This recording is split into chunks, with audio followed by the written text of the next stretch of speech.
Hello and welcome to the EV Cafe Takeaway, a podcast focused on that zero emission future that we all hope for.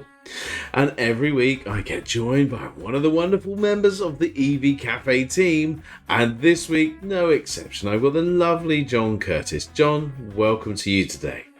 Oh, bless you, and thank you. Yes, it's lovely to be here. The sun is shining, birds are singing, and all is well with our world.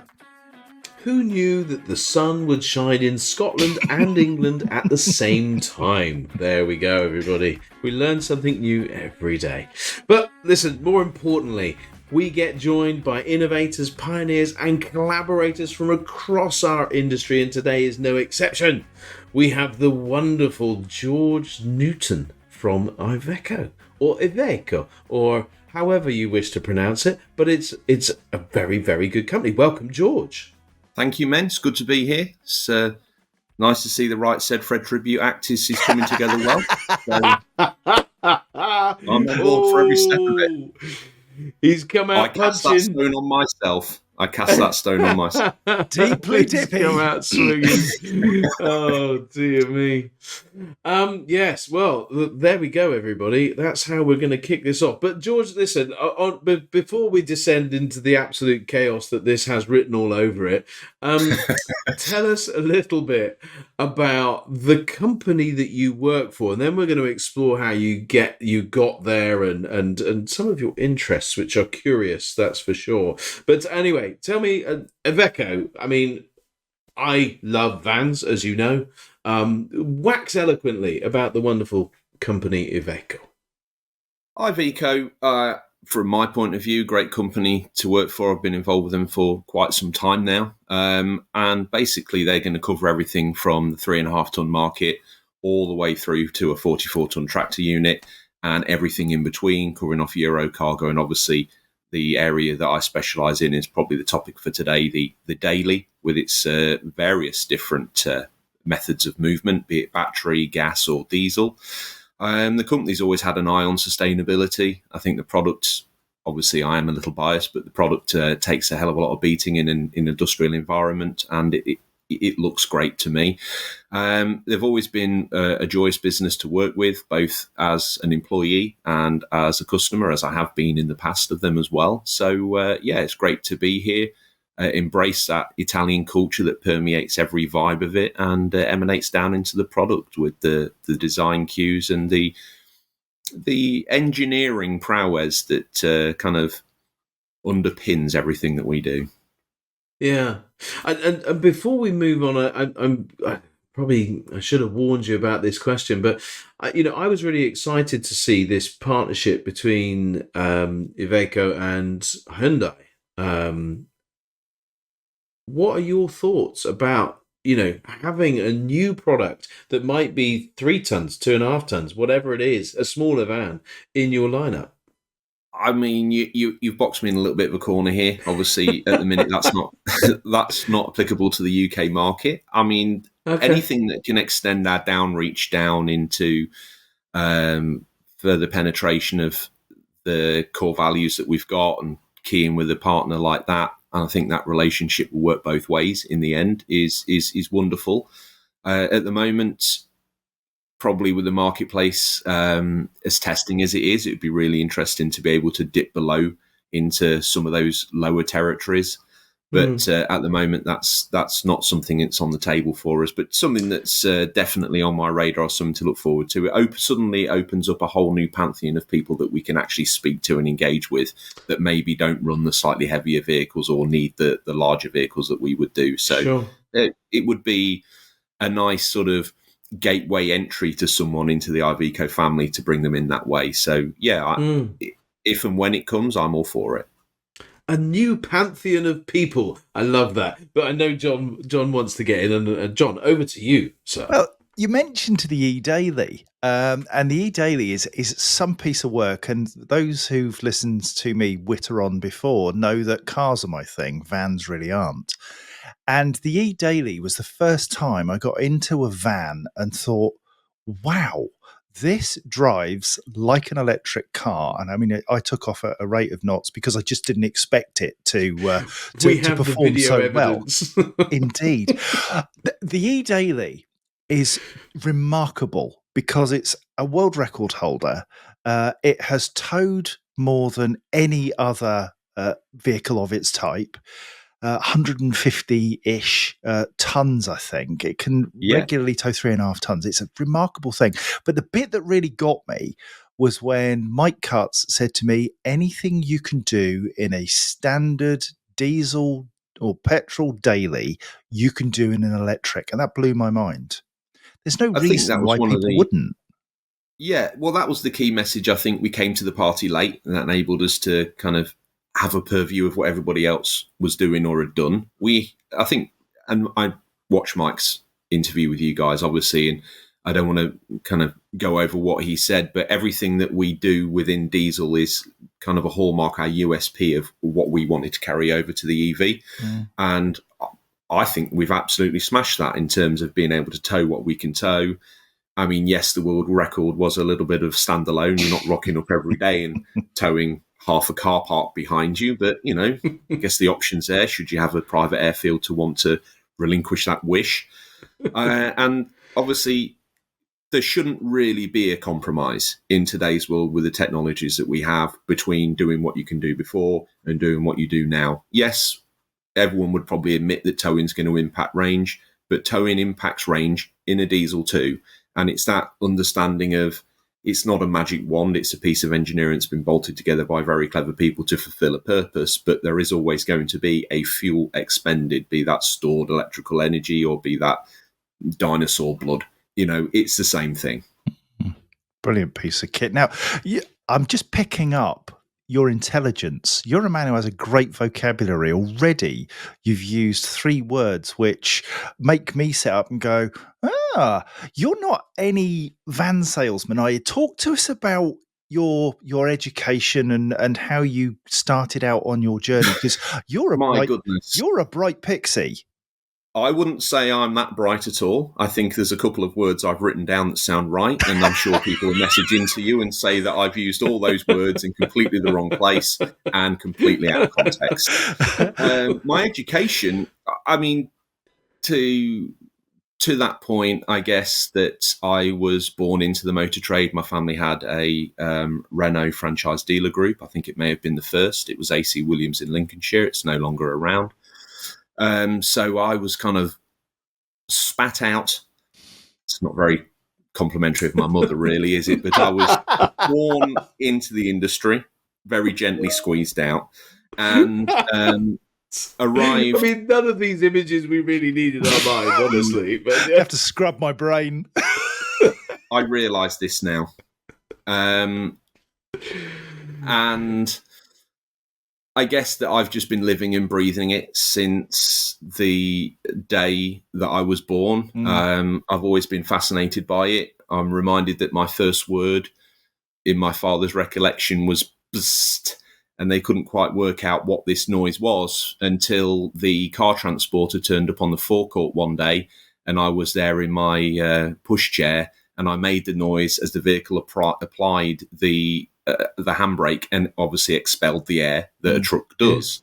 That was my first word, and I guess from that moment on, I was always going to be linked to the motor trade. But that's interesting, George, because you then go on to having looked at what you studied. You know, you've gone to commercial law, you've done engineering, and then you ended up in the Navy. Talk us through that journey that sort of went from, you know, dyed in the wall, kind of oil running through your veins to where you went then. So, leaving school, my father didn't want me to go into the motor trade at all, wanted me to go out there and do something completely different. Even in 1994-5, he was saying the motor industry is kind of at this point where I don't know if it'll be around long enough for you to be in. As a side note, I have a son who's looking at joining the motor industry, and I'm thinking, I don't think there's going to be, it's one of those constants that seems to dog the motor industry as it moves through. So I joined a company called Ford and Slater's DAF. They had an amazing apprenticeship at the time. It wasn't DAF funded, but it was backed by a company called Remit.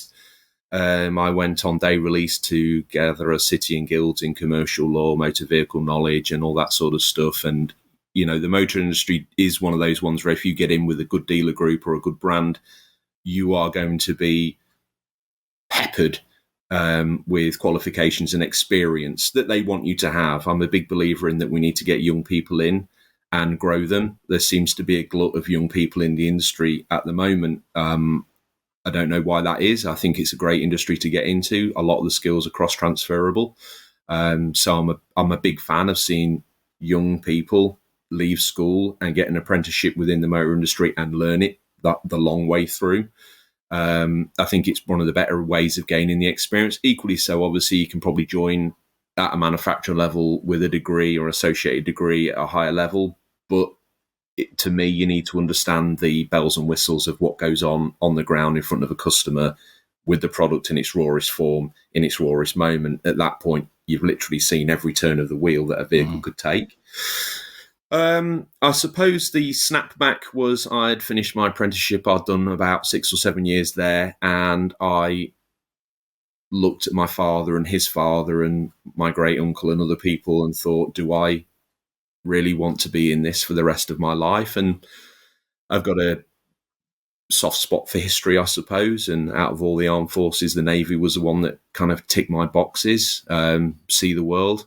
If I'd joined the RAF, I would have spent my time in a field in Lincolnshire, which is where I live, and that's currently what I do, so that would be a bit strange. So I went around the world. The Navy were absolutely wonderful to me. Again, not exactly cross-transferable skills, but, certainly that's where the engineering skills came from and understanding. And they probably prepared me to the man I am today. It was a great experience. I was surrounded by some very inspiring people. But at that point, at that time of my life, I was looking at starting a family, and the Navy, despite my best efforts, just was not compatible with that. So when I came out, the place to go was back to the motor trade. Fascinating. And so within the Royal Navy, you were an engineer? So you were looking after their engines? The trade doesn't really exist anymore. The Navy's been through a lot of changes, but I was an operating mechanic AW, which is above water warfare. So my specialisms were radar, plotting and preparation. So you take that raw blip. It's a little bit different to the World War II films. I didn't really think we'd be into this today, but gentlemen, here we are. And you prepare that with associated iconography on top, which is then transmitted around the fleet or the ship at that moment, so you can understand what's around you. It's a lot of sitting in dark rooms and being shouted at, if I'm honest. But, it's challenging. As part of that, you obviously trained how to repair the kit you're working on and the wider infrastructure of the weapon systems. Your upper decks weapons crews as well. So that's obviously preparing the weapon systems externally and manning those in times of need. Everyone's a trained firefighter on board because you've only got a finite amount of people. And then towards the end of my career in the Navy, I specialised as what's called a navigator's yeoman, so preparing the charts on board. The ship sails with a full suite of charts for the whole world. And at the time, it's different now, it's all GPS. I don't even know if a nav's yeoman would even exist. I'm sure they probably do in some form, but you would use a pencil to trace in onto the coordinates delivered by this kind of weekly newspaper that you would get, and then you would draw the iconography on with a pen to update the charts and the maps to be as accurate as the ones that were being updated in Portsmouth at that moment. So you would replicate that document and bring it up to date. One of the things which is consistent throughout your career is that you've worked within teams, you've worked with people, and continue to do so when extolling the virtues of the Iveco. Who has been your biggest influence through your career? Is it a colleague? Is it somebody else? Is it a teacher? Or what have you got that's really helped shape you? I've had a couple of influences. Obviously, my parents, fantastically hardworking. My mother was in the motor trade. She then later span off and got herself a degree and became a teacher, which was quite influential. It was quite inspiring to see someone, in their 30s decide to just drop everything and go chase that dream. My father's been very inspirational. His sort of motivation and interest in the motor trade still exists to this day. He'll often throw a question to me when I walk in the kitchen door, or what do you think about this? He asked me about Hyundai, probably before I'd even computed it myself. So he's got his finger on the pulse. He worked in some sort of classic big Ford franchises back in the day, Hartwell, Sanderson, CD, Bramall. They're not really around anymore, but at the time in the 90s, they were powerhouses of the UK motor industry. So they've always been very inspirational to me. It's the passion that I think that I probably pick up from my father, and the dogged determination I probably get from my Scottish ancestral mother. And I think through work, there's been a few people that have inspired me. I've got a good colleague that works for MAN, Martin Everett. We started as apprentices together at Ford and Slater's. He joined a year after me, and he was my apprentice, bizarrely. I don't quite know how you get an apprentice and an apprentice, but that's what it was. And we've stayed very close friends, but his work ethic inspires me, and my sort of attitude towards the business, I think, inspires him. And then most recently, and this isn't going to sound like it, and everyone at Iveco is going to give me some absolute stick for this, but probably now, there's a couple of people that inspire me on a regular basis. Mike Cutts' dedication to this business has been fantastic. I've obviously seen a couple of the turns of the wheel at Iveco, and he's come along, and he is a man that, believes. He allows you to get on and do what you need to do. But his vision for the brand has been absolutely fantastic, and the implementation of that has been very inspiring. To see someone come on board and latch on to the USPs that I've recognised and have strived and admire within the brand, that Mike's picked those up and is able to shine those up so people can see them externally as well, is fantastic. Obviously, I've got a couple of colleagues in that work with me in the key accounts team, but Torfin is one of them, Simon, very close to them both, but Simon's always rocked up with a smile on his face, despite whatever is going on around. So I found that quite inspiring as I age in, I suppose. We all find sometimes motivation seems to disappear a little bit, but seeing Simon pull in so hard on the head collar, probably a Lincolnshire colloquialism, but he's very inspiring. And, it's nice to have someone to bounce off, which is a joy. So in terms of motor trade inspirations, they're your probably keys. Thank you. Fantastic. It's and I know Simon Williams. I knew him before he was at Iveco, and we used to have some wonderful conversations when, but like you say, always bright, always engaging, really positive guy. And I would agree with you with regard to Mike as well, because actually somebody coming from outside of vans, he came from charging and had done other things prior to this. Yeah. It's very impressive to come with the detailed approach, the mission-mindedness, the appreciation for the customer's need. And he's weaved that into everything that Iveco have done. And, particularly with the way the E-Daily has come to market in particular. Absolutely. It is that, and that is inspirational. And also knowing all the answers to all the questions, or knowing where to get them very, very quickly. Yeah. I was so impressed. And, and I'm not doing that just because Iveco are a sponsor. Long before they were a sponsor of the EV Cafe, we were saying Iveco are doing something really, really well here. So it's impressive. But what comes back to me from what you've just been saying is that people are really important. is that something that you resonates for you, that the value of human beings in your life and how important they are to the makeup of your day to day? I think that, to your point, I think I love talking to people. I enjoy that dynamic. That is the element of this business that I've recognized since a child to now, that is probably the unspoken part. It's almost the dark art that I think maybe is a little bit lost. Maybe this is why the young people aren't coming through. I think people also have a little bit of a negative image of sales, which is kind of the proving ground before you get through to a manufacturer. And it feels like you're going to be selling people PVCU glazed windows and getting their arm up their back. And we're not like that. I've always said that I see myself more as I read a book once and it said, do it your way. And there was a few different ways of saying you can be a doctor. You can prescribe a medicine to somebody in a way instead of selling them. And now that's one element of it. But to me, before you even get to that part, I want to befriend you. I want to know you. I want to know what makes you tick. I don't necessarily really even want to sell you a vehicle today. If Iveco hear this, I'm sacked. I would rather understand everything about you, and if Iveco can fit into that perfectly like a jigsaw piece, I'm all for it. If it doesn't, I'd rather have the professional integrity to say this isn't going to work for you, because there's a vehicle for every single solution and not always one that fits correctly.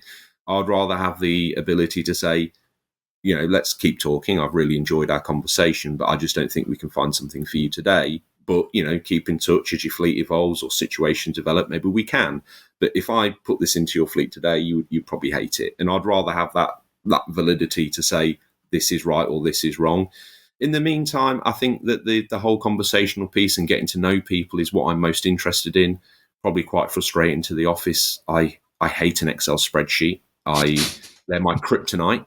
They absolutely kill me stone dead on the floor, and I don't even know what I'm looking at. I just see a sea of numbers. If you remember those magic eyes from the 90s, I hope that if I stare at it long enough, maybe the answer will come through the screen to me. I've been trying a long time now. It doesn't work. It just puts you further behind on the Excel spreadsheet you hate. But, one day. But yeah, talking to people to me is the thing that has motivated me most about the motor trade and is the most key element of what I enjoy. And it probably leads me to my next question, that because life is not always easy, right? And people have kept you in a good place. Talk to us about a time when it's been particularly difficult, and I suspect people might be involved in this as well. I don't know for sure, but what has been a really big challenge in your life, and how did you come through it?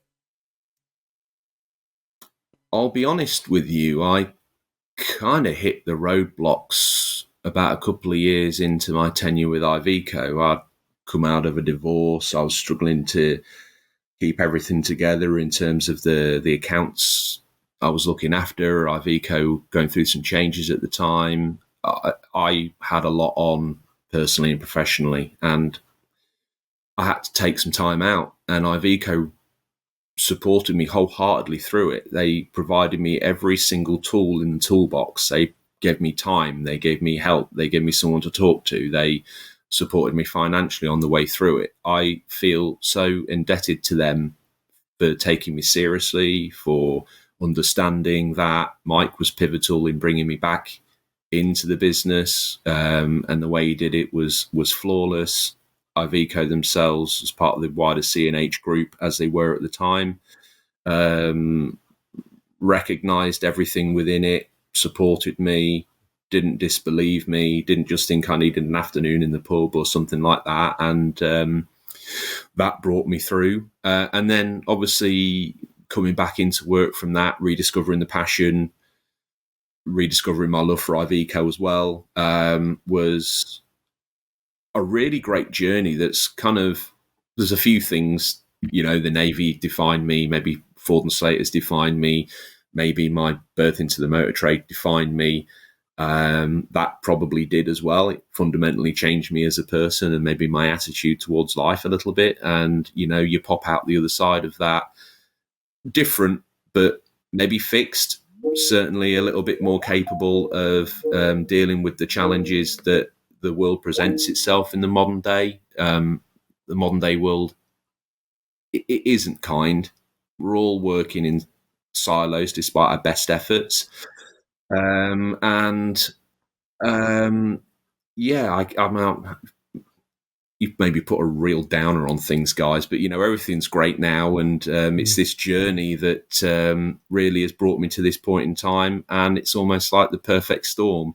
I've arrived at Iveco at the right moment with the products that we've got, having seen an evolution of the business and myself at the same time, and I'm thoroughly motivated by the way Iveco treated me. So it was Iveco's handing it, I suppose, that brought me back from the brink. Yeah, and George, I don't think you have brought it down. Or I think you've shown how humanity, with both its highs and its lows, kind of has a way of bringing and birthing, spitting out, squeezing out gently wonderful people, and that's exactly what's happened here. And thank you for going there and for sharing, the challenging times, because it's not always easy. No, I think we're tempted to sort of gloss over that a little bit, and it's not something I don't wear it on myself as a badge, but I'll definitely be open to talk to anybody about it. And I know we're all here to talk is a bit of a cliche these days, and it's often said but not often taken up on. But I think that the world's probably a little bit smarter now in terms of its engagement with people, and much the better for it, I would say. So actually, the future is very positive then, George, in that you've got a good mindset, your head is screwed on and you're really up for the game. You've got a brilliant product. You've got a great team led by a good leader. What does 2024 commercially look like for you? If you get to the end of this year and you want to pat yourself on the back, what are you trying to achieve? I know this sounds bizarre, but I don't normally get wrapped up in the numbers, really. I just try and do the best job in front of me with the situations that are presented.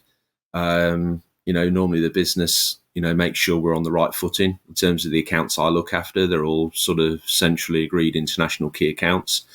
So that is all locked in.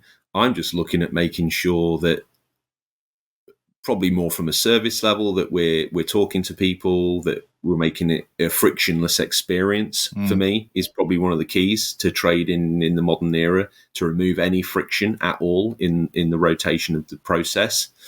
And then it's just really, at that point, it just becomes a numbers game, and that's all the motor trade ever has been.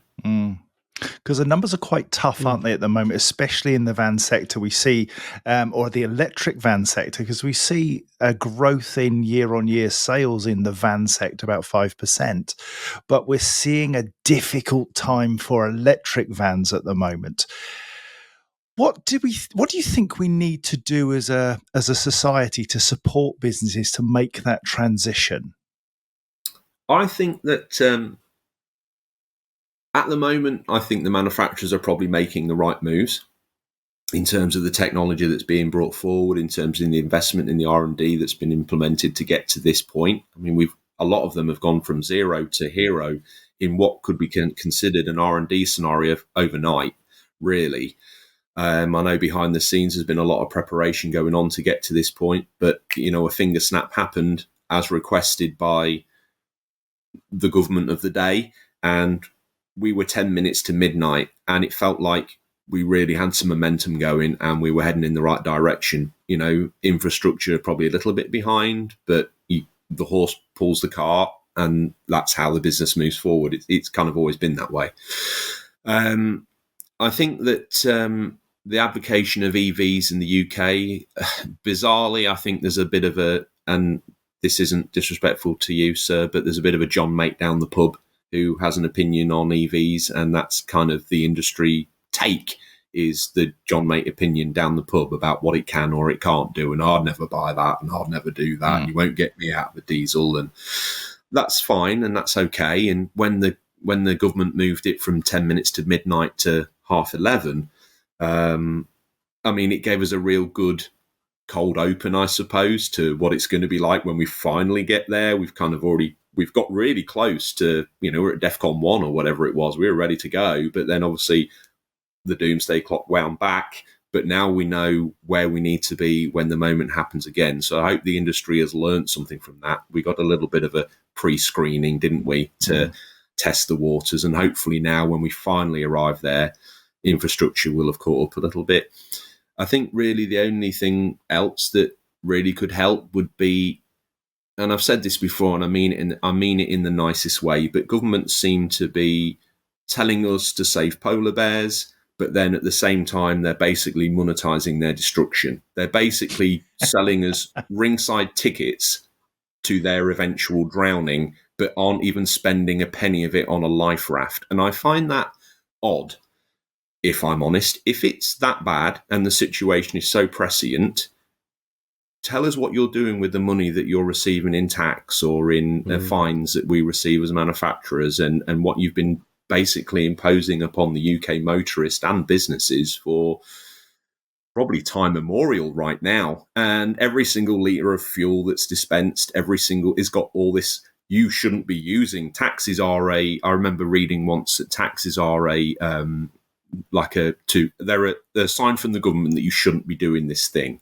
Therefore, we're going to tax it to put you off the idea.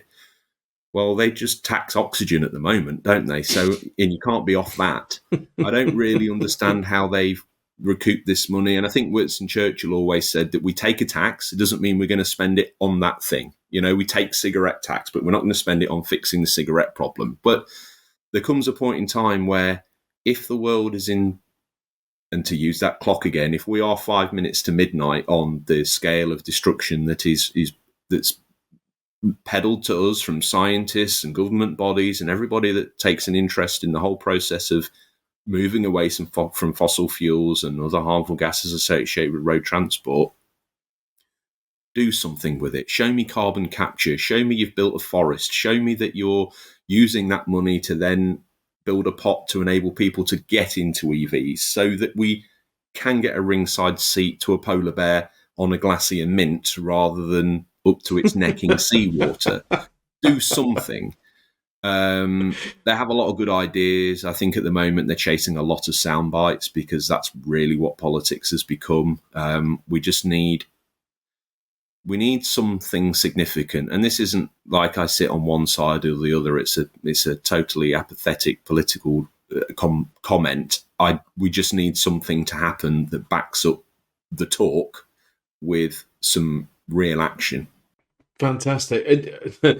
You put that really well, and I agree with you entirely. I don't think it's entirely upon the government.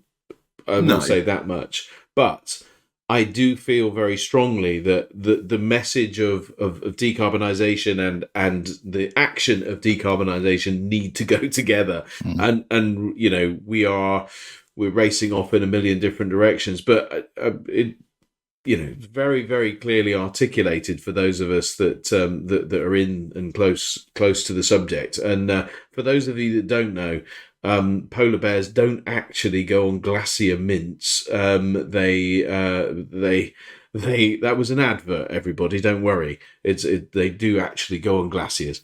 But anyway, but coming back to the point. So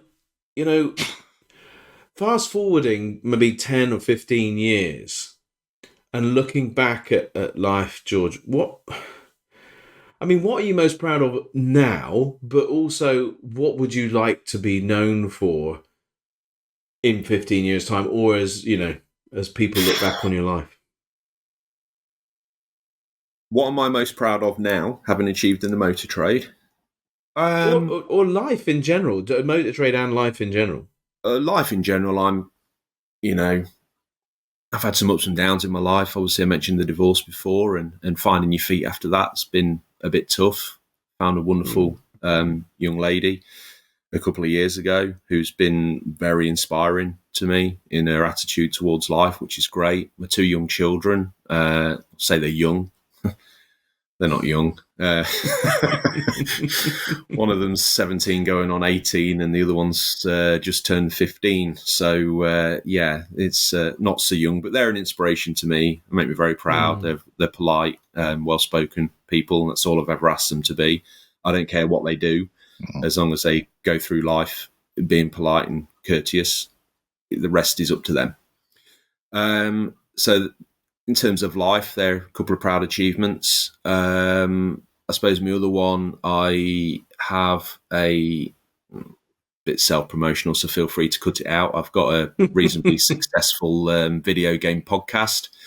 It's listened to all around the world, sometimes in places that I wouldn't even expect it to be downloaded, where English isn't even the first language. So obviously we do well in the Australia and all the sort of classic English-speaking territories. But then the Netherlands is also probably an exception because English is a second language there. But we do well in Germany, obviously America, South America. Parts of Africa seem to have been booming recently, which I find odd. And people pay us money on a monthly basis to listen to my prattle, so we must be doing something right. But yeah, got a good team behind me there. They've been very kind to me. Got a couple of Americans on board and another British guy, and yeah, it's well received and almost becoming a second job at the moment. But let's call it a hobby for now. In the industry, I think that my proudest achievement has probably just been my career at Iveco. You know, it wasn't the easiest transition across from Fiat when they asked me to move over to Iveco as a specialism and double down on that, which I was honoured to do. It's been we've got a soft spot in the family for international tractors, so to be part of the brand that builds those is wonderful. Got a couple of them at home. We had a Euro cargo until very recently. So, you know, I'm a man that believes in the product. I drive a Fiat because its engine's been fettled by FPT. So my dedication is unquestionable. I think that my proudest achievement really is doing what I do at Iveco right now. I think it's like the high point of my career. I feel like it's a place that I've aspired to get to, and this is where I am. And I think I'm relatively well thought of internally and externally, so that's good.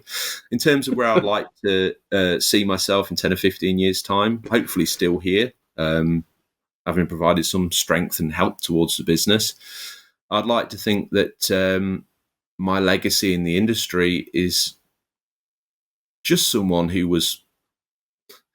made it fun, yet we still got the job done, and ticked all the boxes that were required along the way, be those financial, be those service levels, be those friendship, be those just building something new within the team. Yeah, I mean, it doesn't sound like I've got my sights very high, does it? But yeah, so important. I'm happy.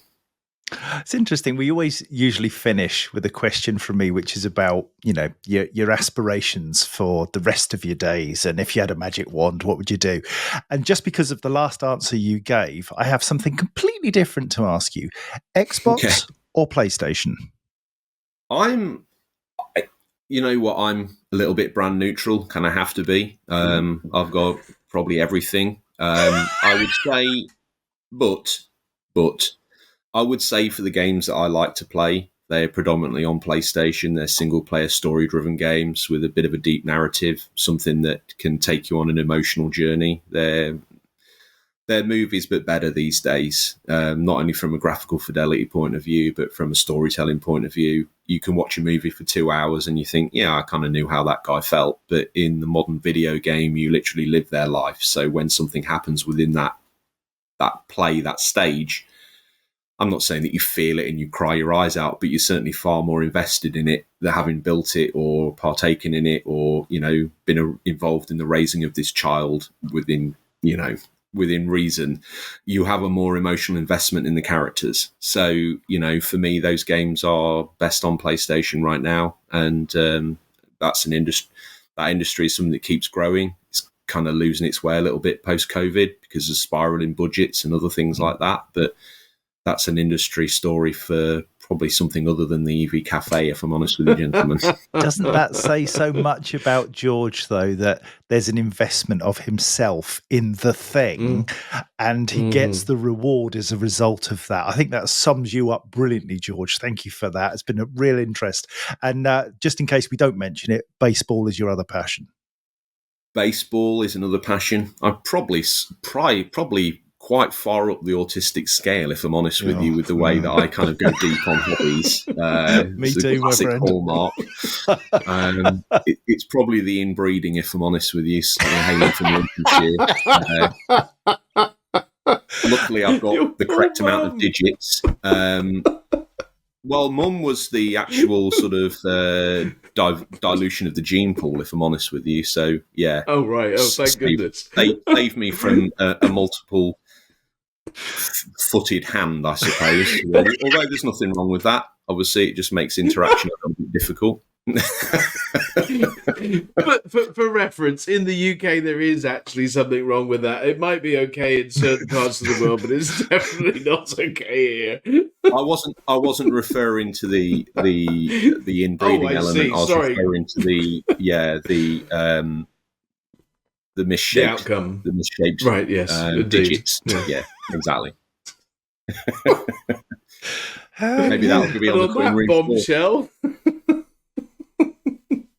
It's been an education. Brilliant. Well, it certainly has. Well, George, today has been an absolute delight. And what is absolutely clear to me is that there's no surprise that you have a podcast that is listened to around the world, because I could listen to you all day long. It is easy for me to see that. And in the time that we've known each other, which is back into my lease plan days, I've always found you incredibly personable and have really enjoyed our conversations, which have been lengthy. I think we first started talking about the legislation around the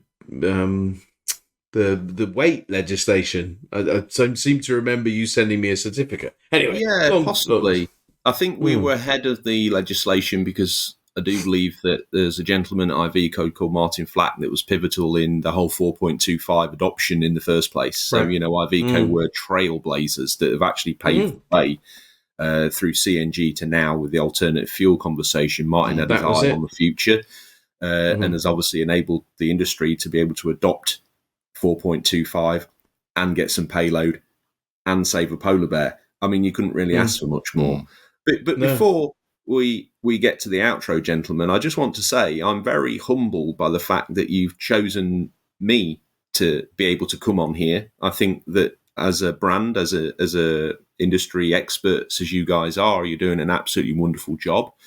I had the fortune to be at one of your EV Cafe conversations at the Leicester Tigers, maybe getting on for a month ago. Time flies when you're having fun, gentlemen. But as always, very inspiring individuals, and as a collective, equally as inspiring. The platform that you've created is second to none. I think that the place that you're finding within the industry is really fantastic, and I think it's seen as a very big positive. I think that we're all getting a lot of good experiences off the back of some of the things that you guys are doing and the doors that you're pushing on. I think that some of the industry people that you're bringing together and some of the brands that you've crafted together has been not only a good collection of people, but a really nice selection of different influencing bodies. I attended the other day, and there's a rental company there. We were there. And there's people from telematics, there's people from EV infrastructure. I think there were people there from a tyre company as well. There were all sorts of associated industries that kind of pads out to be the bigger scene of what you guys are looking after. And I think that's it's a one-stop shop. And I think if anybody's got any queries or anything like that, they should check out some of these shows that you've done, and definitely some of the written material that you guys have put on your social medias. Wonderful stuff, gentlemen. You didn't pay me to say this. I mean this. People need to get on board and utilise your skills and your kindness and your passion for this, which is wonderful. You were right, Paul. He is lovely. He's lovely, isn't he? He's a nice man. He's a very nice man. Yeah, and on that note, we might as well just finish because he's just done the outro and all that kind of stuff. But actually, George, thank you for that. Genuinely, that's exactly what we want to be, as a representation of the ecosystem that surrounds ecosystem and community. I think those, with the electric vehicle community, so important to be community first, people orientated. Began in lockdown, that whole focus of humanity, I think, and connecting, and those that. But you summarized it beautifully. Well, I do want to give a shout out to your podcast. Send me the link afterwards. But also, what is it called? Oh my goodness. It's called the Unofficial Controller Podcast. I'm probably a little bit more footloose and fancy free on there than I am on here, so just a pre-warning. There's no swears. That's one of my hard and fast rules. I think in the whole 200 and however many episodes we've done to this point, we've probably slipped up once or twice. But to me, you don't need to go there to make it listenable. In fact, it's far more listenable without it.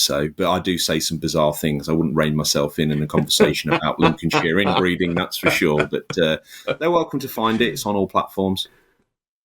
So it's the Unofficial Controller Podcast. Those that know would know what that means. When you're a kid and your elder sibling or cousin or uncle or whatever, he's got the genuine controller. He's playing with the best premium, and he'll throw you something that looks like it's been chewed by a dog. To me, if you can then use that controller and beat them, because the outro is, if life hands you the unofficial controller, it doesn't matter what you do with it. It's what you do with it that counts. And that's Brilliant. kind of the hallmark line of the show and where we want to go with it and how we embrace people and all that sort of stuff. So I love that. One of the perfect guests. Thank you.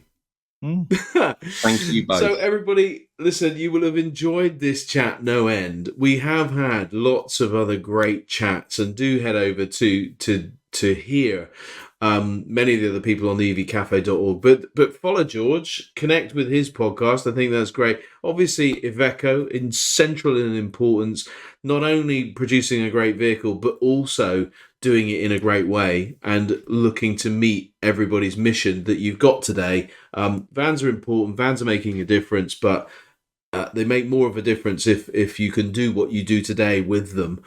So it's fantastic. George, you've been a diamond. We're really, really grateful for the conversation today. And thanks, everybody, for listening. As I say, hook up with George, hook up with John and I, follow the EV Cafe, follow Iveco. It's a good ride. And somebody's having lunch by the sounds of it. But anyway. Yeah, it sounds like they are. Welcome to the EV Cafe. And on that note, have a great day, everybody. Thank you, gentlemen. Well Take played, care, George. everyone. Well played.